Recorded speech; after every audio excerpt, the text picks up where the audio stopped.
만나보고 싶은 작가, 영원한 청년 작가. 오늘도 청년이랑 푸른색 셔츠를 입고 오셨어요. 푸른색 티를 입고 오셨어요. 박범신 선생님 안에서 모시겠습니다. 선생님.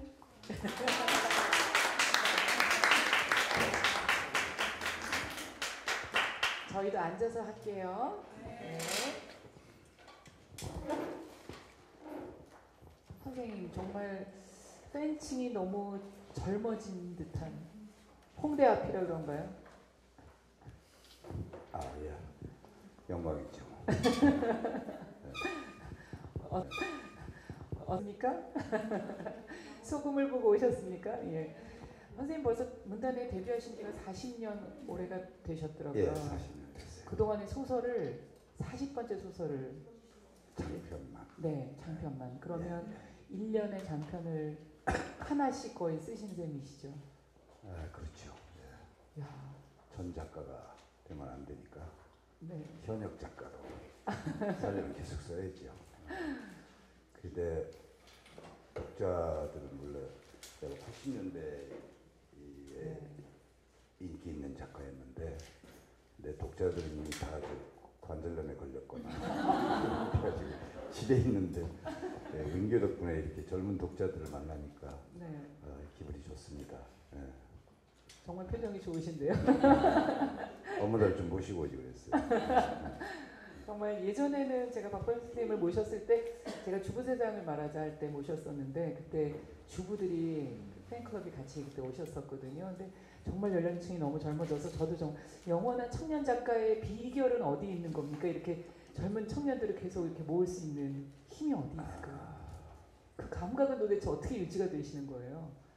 좀 한 수 배워야 될 것 같아요. 성질이 나쁘면 돼요.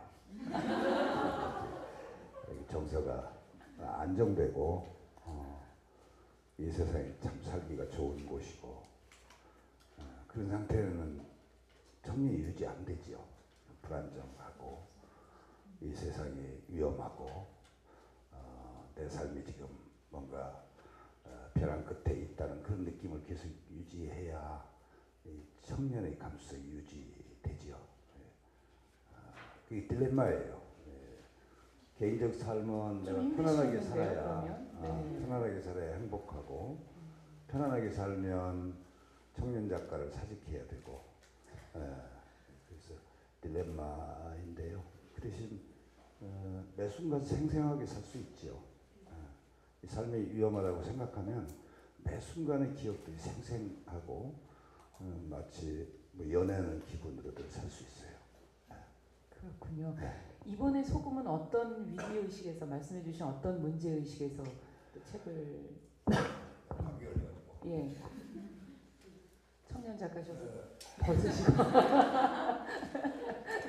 아니 분위기가 오늘 되게 좋네. 네 유난히 흡족해. 저희 방송할 때보다도 더 즐거워하시는데 오늘.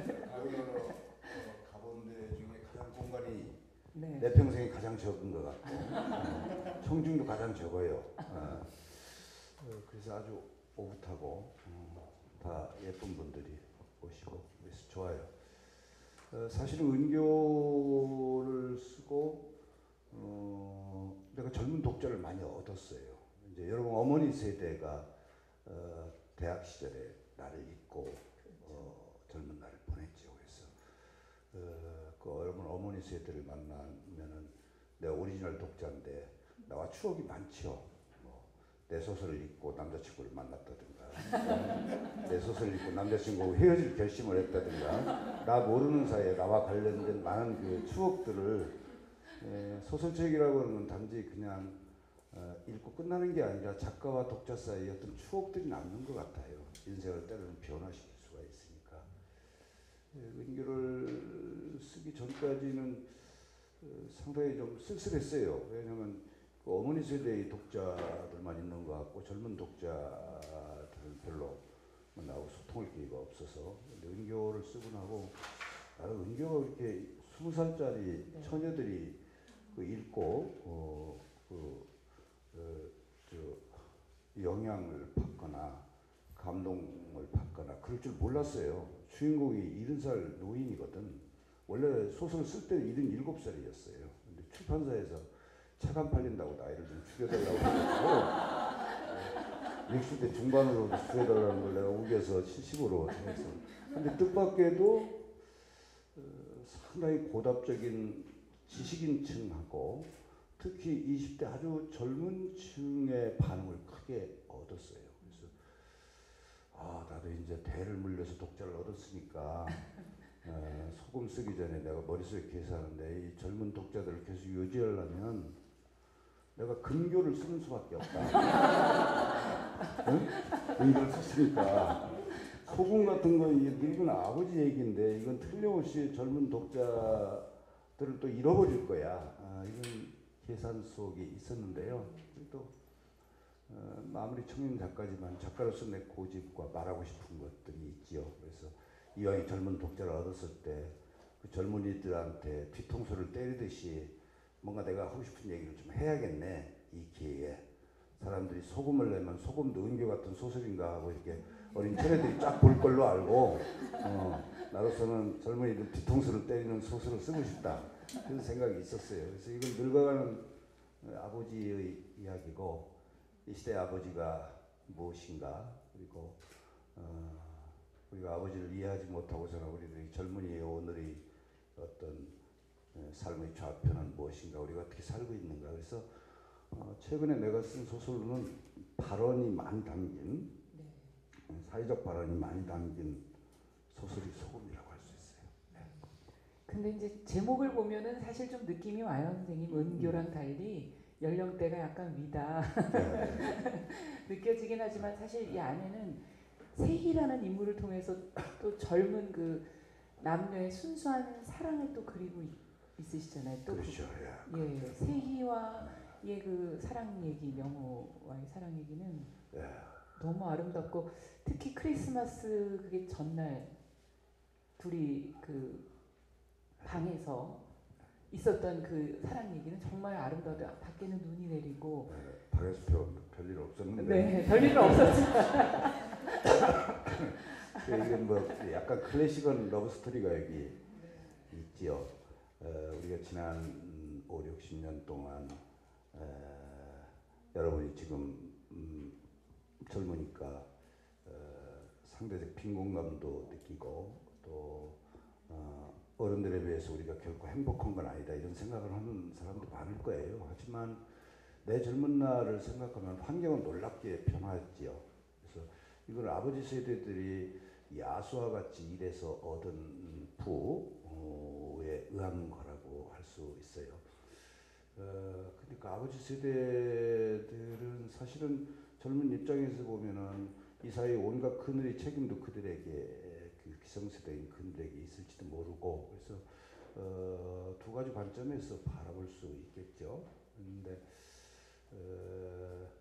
그 아버지 세대들이 이만큼 우리가 2만 불 소득의 조국을 만들어낼 수 있었던 그 근본적인 에너지도 소중하지만 그들이 그럴 수 있었던 것은 다 첫사랑을 버려버린 죄와 함께 했다고 나는 생각해요. 이게 여기서는 이제 세희라는 여자로 나타나는데 나도 서울에 올라오면서 돌이켜보면 첫사랑이라는 게 첫 마음이지 첫 꿈이고 첫사랑이고 이 아버지 세대들은 젊은 날 절대 빈곤을 이겨내라고 하는 사회적 강력한 명령을 받고 있었어요. 여러분에게는 지금 세상은 아무것도 명령하지 않잖아요. 요즘 청춘의 비극은 이미 세상은 아무것도 명령하지 않는다는 것이거든요. 근데 아버지 젊은 날은 반독재도 해야 되겠고 식구들이 굶주리고 있기 때문에 이 절대 빈곤을 어떻게든지 목숨을 걸고 극복해야 되는 이 강력한 사회적 명령 속에서 살아서 여러분 아버지 세대는 한 번도 주체적으로 젊은 날 살지 못했어요. 세계에서 명령하는 대로 살았을 뿐이죠. 그렇기 때문에 그 지상 명령과 같은 그런 삶을 수행해야 됐기 때문에 첫 마음, 첫 사람, 첫 꿈을 다 팽개친 거지. 그 결과 우리가 2만 불 소득이라는 기적을 만들어 냈죠. 그리고 온갖 사회적 그늘의 책임도 그들에게 짐지어져 있다고 할 수 있어요. 그들은 죄와 함께 나라를 건설했다고 할 수 있으니까. 하지만 분명한 것은 그들이 놀라운 어떤 헌신이 아니었으면 우리가 이런 와우 독 페스티벌 같은 거 꿈도 못 꿨다는 거지. 뭐 아프니까 청춘이다 그런 말을 많이 나는 그 말에 충분히 동의하지. 청춘이 아픈 거지요. 헛된 꿈에 사로잡혀 있거나 예민하거나 또 세계와 이 청춘 사이에는 언제나 부하가 계속되거든요. 화해가 이루어지기 어려운 거지. 청춘이 예민하면 나쁜인데 그러나 청춘은 언제나 아픈 거예요. 우리 때는 더 아팠지. 서울에 와서 굶주리고 그렇게 살았으니까. 아픔을 이기니까 청춘이지. 아프니까 청춘이다라는 말 난 동의 안 해요. 청춘은 언제나 아픈 거다. 아픔을 이기니까 청춘이다. 그 아버지 세대들이 그 짐져 와서 이만큼 어떤 소득을 만들어내는 사회적 그늘이 있다면 이제 힘들어도 젊은 여러분이 힘을 져야 된다. 아버지한테 미룰 수 없다 하는 것들이 이 소설에 좀 담겨 있어요. 그래서 좀 읽다 보면 젊은이들은 좀 기분이 언짢을 거예요. 이 빨대 막 이런 말이 난무하거든요. 깔때기. 깔때기, 뭐 빨대. 네. 뭐 솔직히 아버지 등에 빨대를 바꾸고 우리가 큰 건 사실이잖아. 지금도 안 뺐지. 빨대를. 이 자본주의라고 하는 건 빨대와 깔때기 네트워크 같은 거야. 삼성이나 이런 데는 큰 깔때기로 한 번에 수천 개의 빨대를 빨아버리는 것이고 우리는 그냥 작은 마음이 약하니까 밖에 나가서 빨대 박을 데도 없으니까 집에 들어가서 아버지 등에 빨대를 꽂고 있는 거지. 솔직히 말해서 이런 구조를 어떻게 우리가 이겨내야 되는가. 혹시 가족이라는 이름으로 반윤리적인 어떤 그 가족이라는 이름으로 반윤리적인 어떤 그 삶을 우리가 반성 없이 일부 젊은이들이 계속하고 있는 건 아닌가. 이런 것들이 이 소설에 담겨 있어 조금 부담되실 거예요. 나이 드신 분들이 사실은 가족을 볼 때는 자식들한테 섭섭한 마음도 있고 나이가 드실수록 더. 근데 그게 말씀하신 거에 따르면 어떤 지금의 이 자본주의의 시스템 안에서 그렇게 갈 수밖에 없는 환경이기도 그렇죠. 하다는 말씀이시잖아요. 예.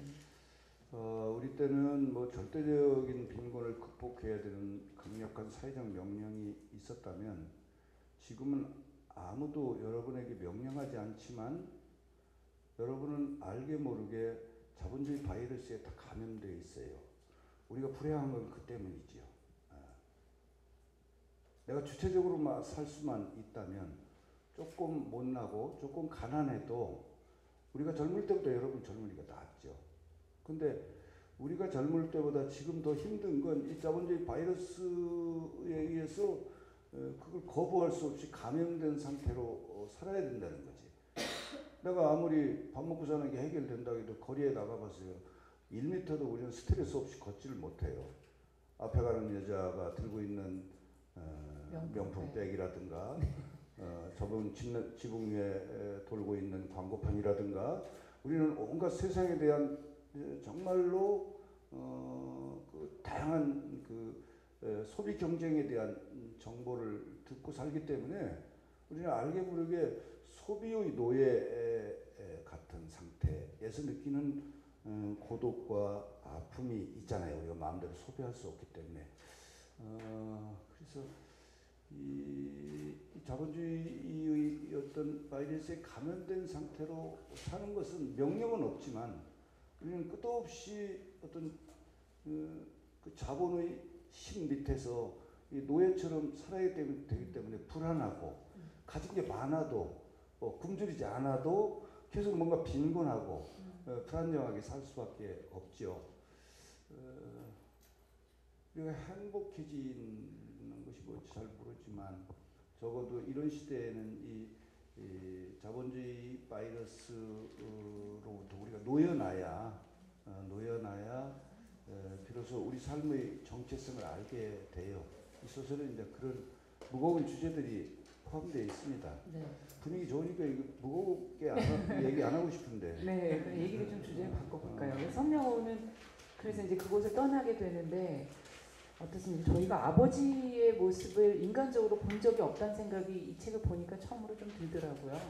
예, 아버지도 꿈이 있는 사람이었고 첫사랑이 있었고, 예, 뭔가 한 인간으로서 바라는 게 있었구나. 항상 부모는 역할인 것 같아요. 엄마도 엄마 자리에 있어야지 엄마가 뭐 사랑을 할까? 아빠도 아빠 자리에 있어야지 무슨 사랑이 있었을까 이런 생각을 했는데 인간으로 다시 들여다보니까 좀 다르게 보이던데 선생님께서도 아버지로서 아니요, 뭐 어머니가 더 네. 많은 헌신을 갖고 있죠. 어머니 사랑하고 아빠 사랑은 비교가 안 돼요. 네. 그저 영어권에서 가장 아름다운 단어가 뭐냐고 뽑아봤더니 부동호 1등으로 마더가 1위예요. 100위 안에 아버지는 없어요. 마더는.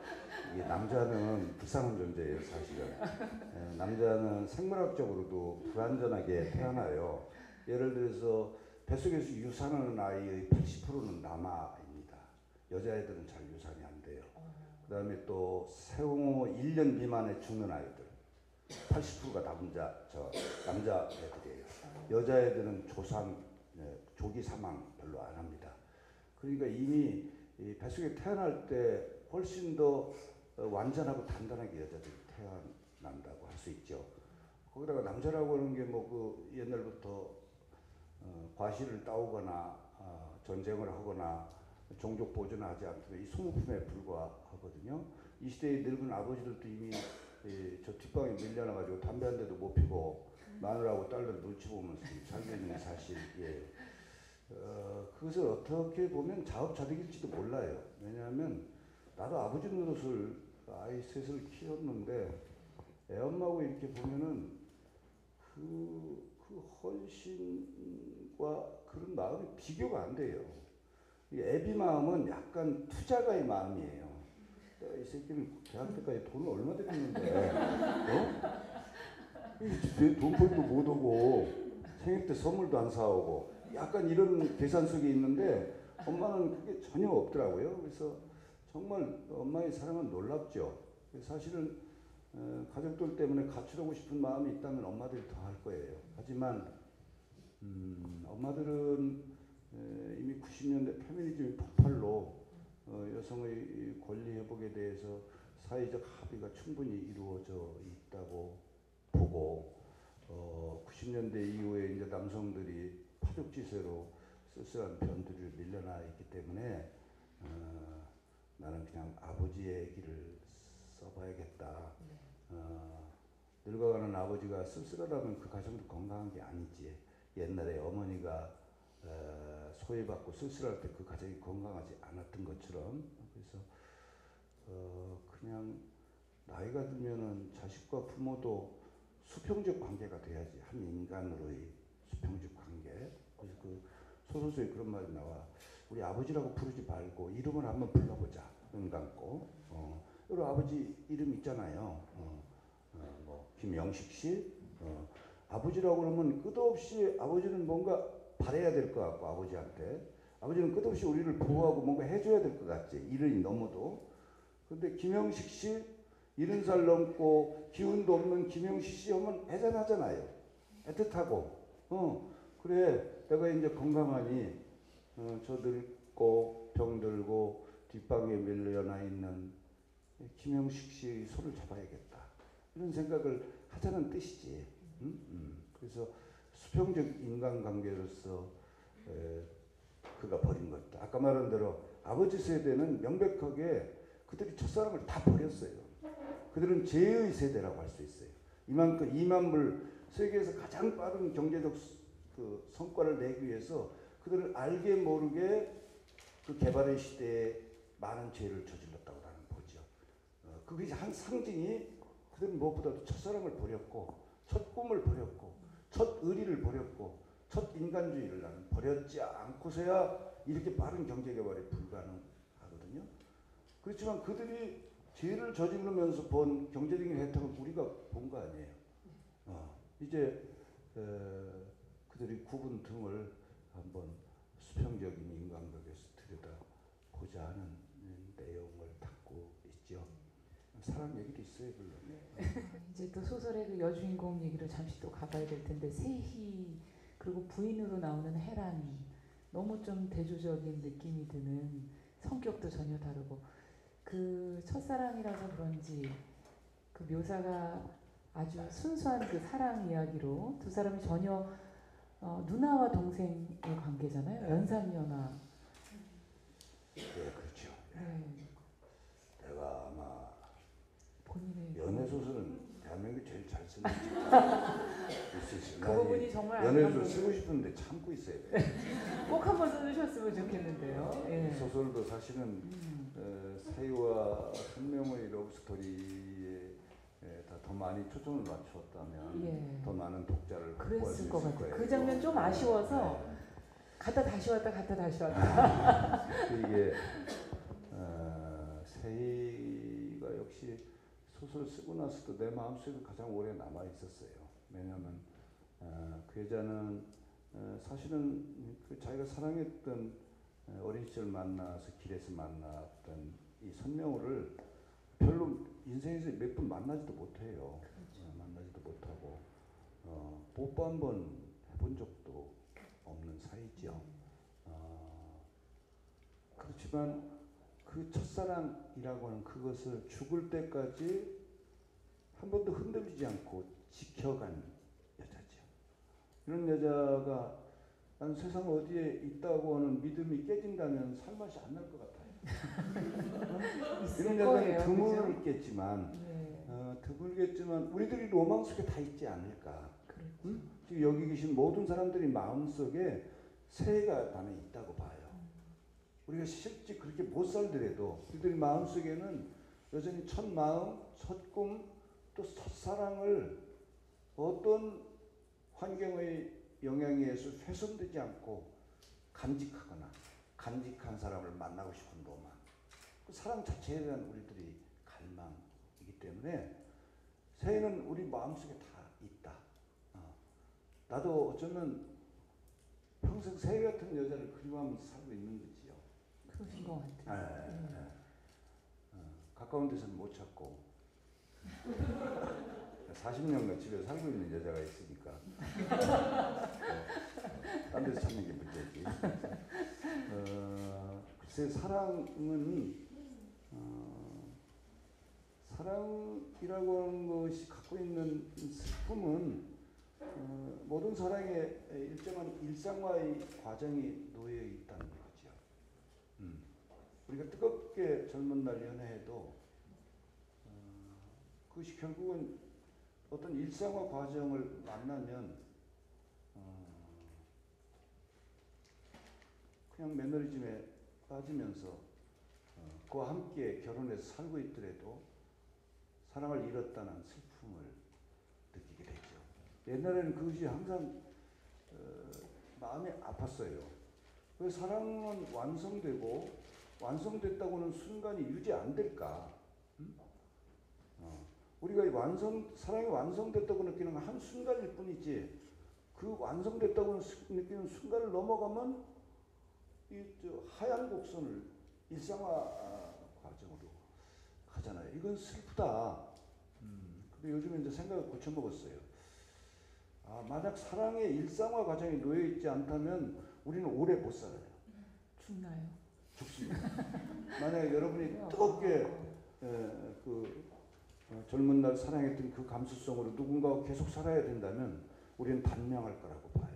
우리가 사랑의 완성을 계속적으로 유지하려면 우리는 단명할 수밖에 없어요. 오래 살 수가 없거든요. 그래서 하느님이 일상화 과정을 배치한 건 약간의 슬픔은 주었지만 동시에 우리를 오래 살게 했다. 나 이렇게 요즘 지혜롭게 생각이 됐어요. 다만 모든 사랑에는 일상화 과정이 있지만 우리들 마음속에 있는 사랑의 갈망은 일상화가 없어요. 여러분이 갖고 있는 갈망하고 이른이 내일 모레인 내가 갖고 있는 사랑에 대한 갈망이 차이가 있으리라고 봐요? 차이가 없어요. 은교에서 보셨다시피요. 우리는 계속해서 뜨거운 갈망을 갖고 있어요. 인간은. 어떤 한 파트너하고는 일상화 과정에 부딪힐 수밖에 없지만 그걸 넘어서 우리들이 갈망은 영원하다. 정말 청년 작가시라는 생각이 드는 게 그 가운데서도 지금 이제 여기 보니까 글을 좀 쓰고 싶어 하시는 분들도 계신 것 같아서 글 쓰려고 하시는 분들에게 꼭 해주고 싶은 말씀이 있으시다면 끝으로 한 말씀 들어보죠. 글 써야지. 많은 젊은이들이 글쓰기에 대한 열망을 갖고 있지만 글을 안 쓰더라고요. 매일 쓰십니까? 몇 시간 쓰십니까? 중요한 것은 네. 뭔가 쓸거리가 생각했을 때는 우리가 책상에 달려가야 한다는 거죠. 쓰는 것만이 헌신이에요. 이 문학에 대한. 우리가 술집에서 토론도 할 수 있고 또 글 잘 쓰는 법이라는 책을 읽을 수도 있어요. 나는 다 도로에 불과하다. 우리가 글을 정말 쓰고 싶다면 쓰고 싶은 그 순간 다른 모든 찬스들을 버리고 특히 뻔한 사격에 다 버리고 책상으로 가 있어야 된다. 안 쓰더라도 홀로 가서 앉아 있어야 되는 거. 그것이 글쓰기에 대한 유일한 나는 헌신이라고 보지요. 그렇게 헌신할 수 있는 사람은 근본적으로 글쓰기에 대한 갈망이 큰 사람이라고 할 수 있어요. 근데 대부분의 문학 지망생들이 그런 쓰고 싶다고 그러면서 홍대 입구 카페에서 소주잔을 기울이면서 글쓰기에 대한 이야기를 나누지요. 그래서 쓴 것도 없으면서 나 어저께 10장 썼다 찢었어 뭐 이런 소리도 하고 그래서는 갈 수가 없어요. 글 쓰는 마음은 이를테면 저 현상 너머의 배후로 가려고 하는 욕망 같은 거예요. 현상 너머의 배후. 그러니까 눈에 보이는 너머에 뭐가 있는가 하는 걸. 옛날 사람 같으면 산이 가로막혀 있으면 그 산이 세계의 전부인 줄 알았겠죠. 근데 누군가는 저 산 위에 올라가면 그 너머에 무엇이 있을까? 근데 어떤 이는 앉아서 산 위에도 뭐가 있을 거야 하고 큰 소리 치고 있는 이 있지만 어떤 이는 말없이 산을 걸어서 올라가 보는 사람이 있잖아요. 그래서 벽 너머를 간다고 하는 것은 우리가 움직여서 고개를 올라가야 벽 너머를 볼 수가 있어요. 그렇습니까? 제일 중요한 것은 쓰고자 할 때 책상 앞으로 가야 한다. 못 쓰더라도 혼자 앉아있는 시간만 해도 어디에요? 온고지를 놓거나 모니터를 놓고 앉아있는 시간만 해도 굉장한 거지요. 그래서 그런 헌신의 마음이 제일 중요하다고 보고요. 특히 소설 같은 건 뭐 여러분들은 요즘 우리가 주인으로 살게 되는 거지. 고향은 그런 예언적인 의미를 갖고 있어요. 그래서 고향에 가지 못하고 죽은 사람들의 이야기를 역사 소설로 하나 구상 중입니다. 주로 논산이 배경이지만 한양도 많이 나와요. 원래 이 시간의 제목을 이제 저희가 문학의 가치와 의미 그리고 작가의 삶 이렇게 와우북 페스티벌에서 붙여줬거든요, 선생님. 마지막으로 문학은 이 사회 지금 뭐 앞서 얘기해 주신 것처럼 자본의 바이러스가 넘치는 사회 속에서 왜 존재해야 될까요? 글쎄요, 나는 뭐 미래에 대해서 매우 낙관적이지는 않아요. 상관하고 싶지 않아요, 미래에 대해서. 글쎄 우리가 살기가 더 좋아지고 더 행복해질는지에 대해서 나는 의문이에요. 하죠. 중요한 것은 다 삶이라는 게 여러분 자신에게 달려있는 거지. 여러분 자신이 좋은 세상을 만들면 그 세상으로부터 여러분이 혜택을 받을 것이고 여러분 자신이 좋은 세상을 안 만들면 그 세상으로부터 여러분 삶의 안갚음을 받을 거예요. 나는 알 수가 없죠. 세계 인간은 기본적으로 두 가지 욕망을 갖고 있어요. 하나의 욕망은 아까도 말했듯이 자본주의 바이러스가 우리에게 주입한 욕망이지요. 더 잘 살고 더 큰 집에서 살고 더 좋은 자동차를 갖고. 그렇지만 인간의 또 하나의 욕망은 더 근원적인 욕망이에요. 왜 사랑은 완성되고 나서 일상화가 오나?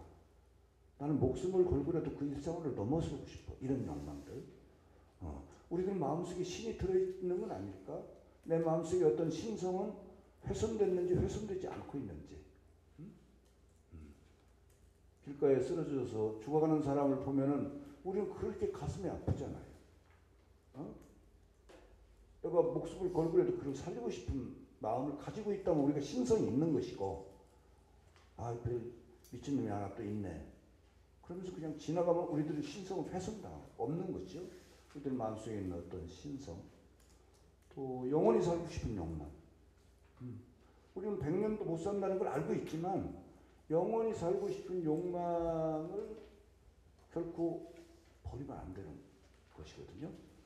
이런 것들, 이런 근원에 대한 욕망들이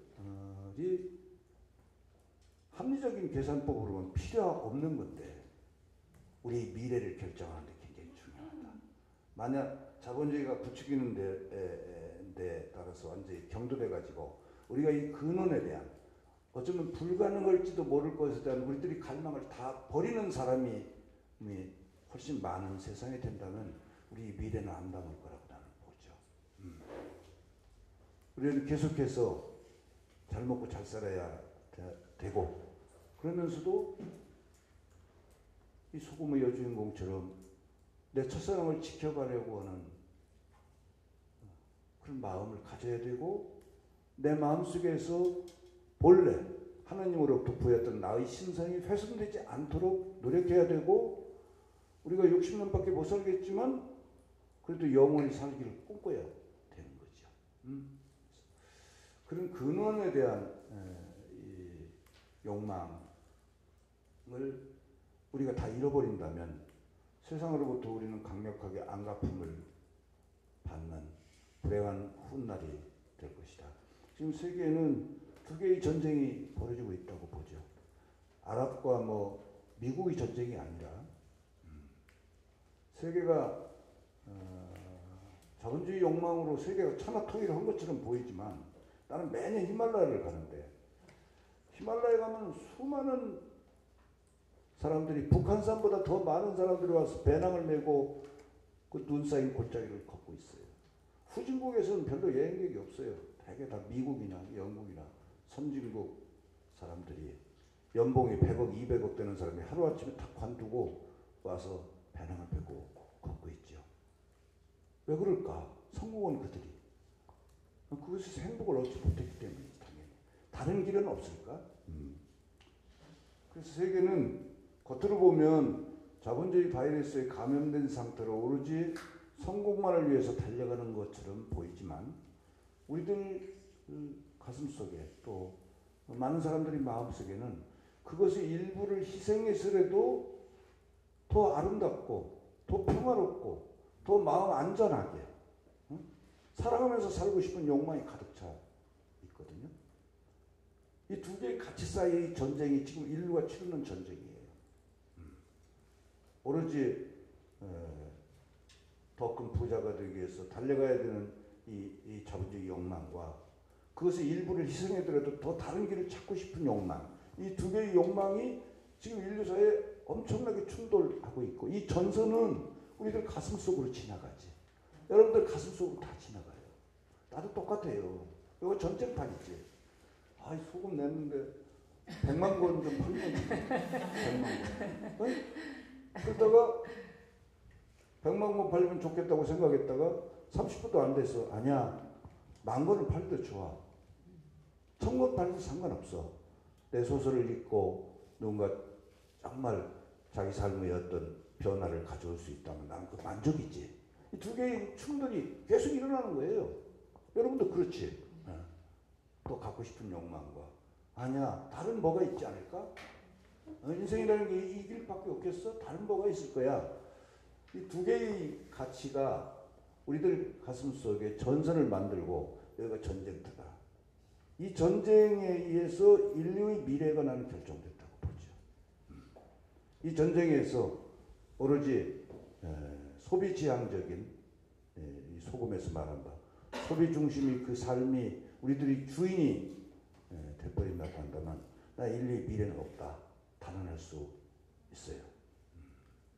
여러분이 중요하지만 미님이 늙었는데 뭐 얼마나 살겠다고 여러분이 잘 사셔야 돼요.